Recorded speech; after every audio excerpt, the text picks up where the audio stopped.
Meet your ancestor. Let's call him the hunter. Right now, he is freezing, miserable, and fundamentally driven by one thing: hunger. For him, finding food isn't a choice. It's a full-time, life-or-death job. And unfortunately for him, the local wildlife is much faster than his throwing arm. 3 hours of intense, exhausting tracking. And what does he have to show for it? Absolutely nothing. If he's lucky, dinner is a bitter, stringy root dug out of the dirt. It tastes terrible, offers barely any energy, and honestly, he's furious about it. For 300,000 years, this was the standard human experience. There were no grocery stores, no pantries, and absolutely no guarantees of survival. Exhausted and empty-handed, he walks back to camp, wondering if tomorrow will be the day he starves. But what if we took the hunter and dropped him right into the modern world? Whoosh! Step through the magic glass doors, buddy. Welcome to the 21st century.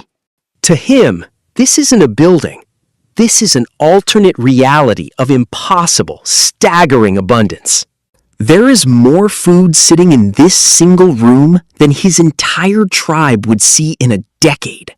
But notice something strange. There are no animals to hunt, no predators to flee from.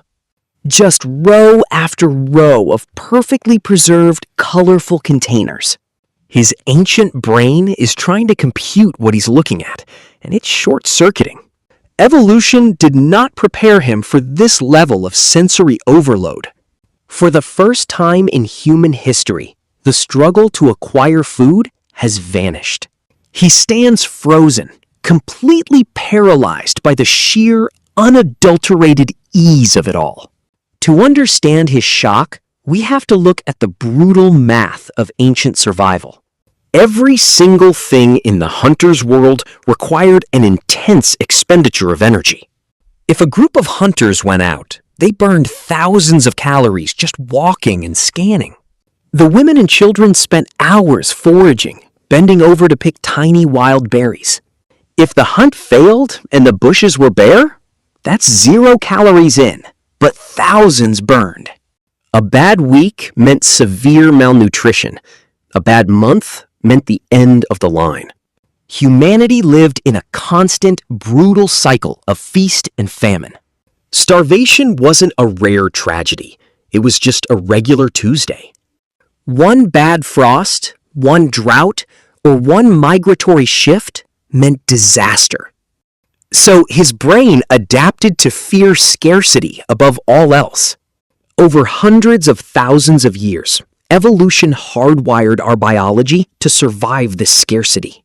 If our ancestors stumbled upon something sweet, like a rare honeycomb, their brains lit up. Sugar, fat, and salt meant one thing: high-density survival fuel. The instruction from his DNA was clear: eat as much of it as you can, right now, before someone else does. Scientists call this the Thrifty Gene Hypothesis. Individuals who were genetically prone to storing extra energy as fat survived, while the naturally thin individuals starved to death during the long, brutal winters.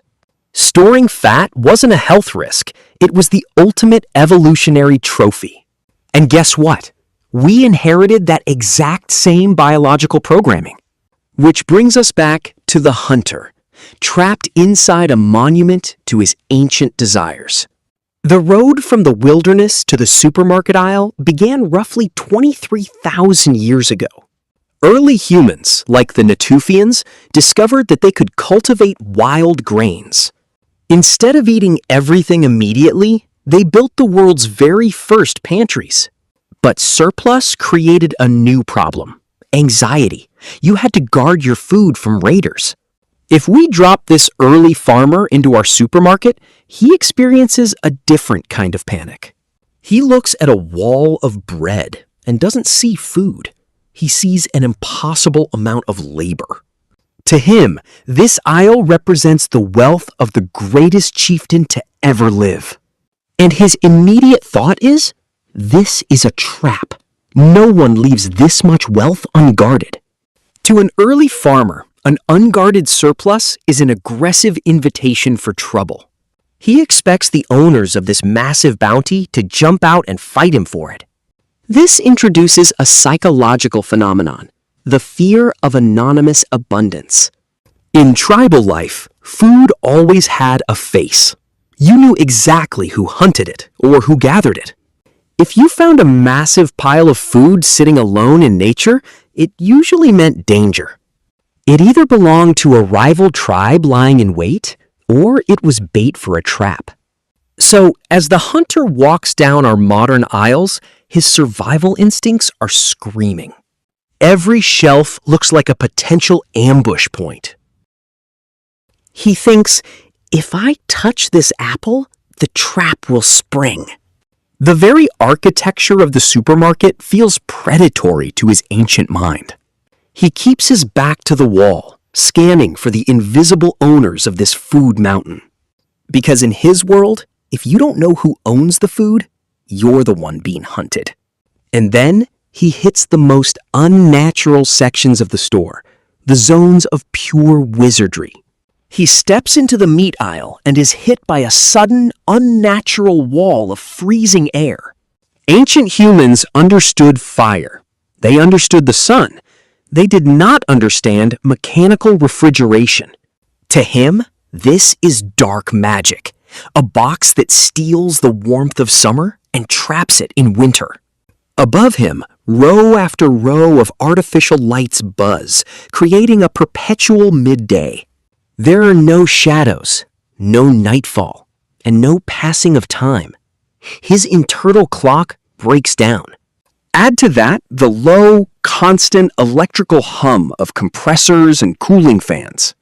This sensory cocktail triggers what psychologists call modern supermarket anxiety, a dizzying wall of neon packaging designed to hijack human attention. Overwhelmed by the lights, the cold, and the colors, the hunter simply sits down, defeated.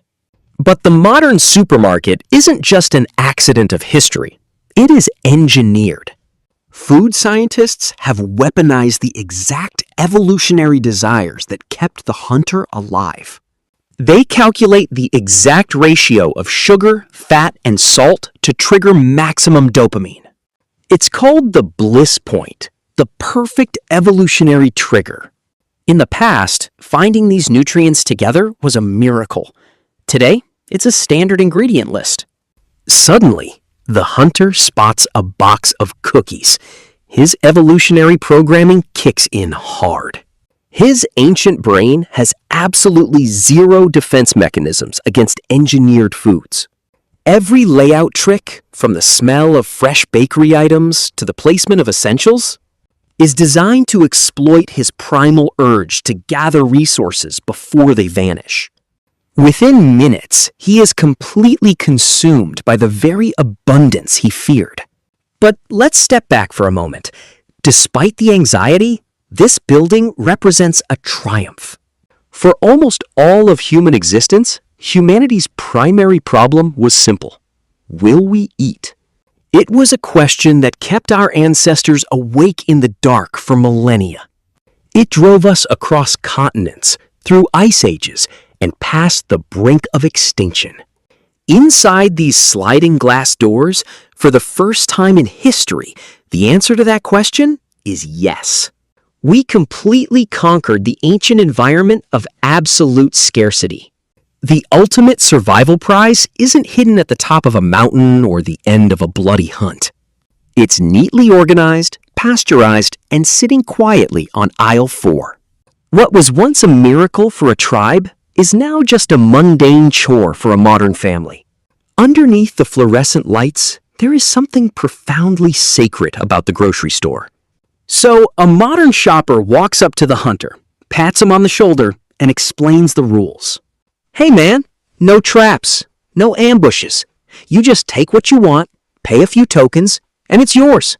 The realization hits him like a wave of pure golden sunlight. No tracking, no starvation. His hands stop trembling. The ancient survival panic finally begins to quiet down. He realizes this place isn't a trap, it's the ultimate evolutionary victory lap. But remember, old brains die hard. You can take the hunter out of the Stone Age, but you cannot completely take the Stone Age out of the hunter. Faced with the reality of infinite food, his survival instincts switch back to maximum overdrive. If food is guaranteed, then he is going to gather all of it before winter sets in. He sprints out into the modern world, triumphant, victorious, and ready to throw the greatest feast his tribe has ever seen. Happy hunting!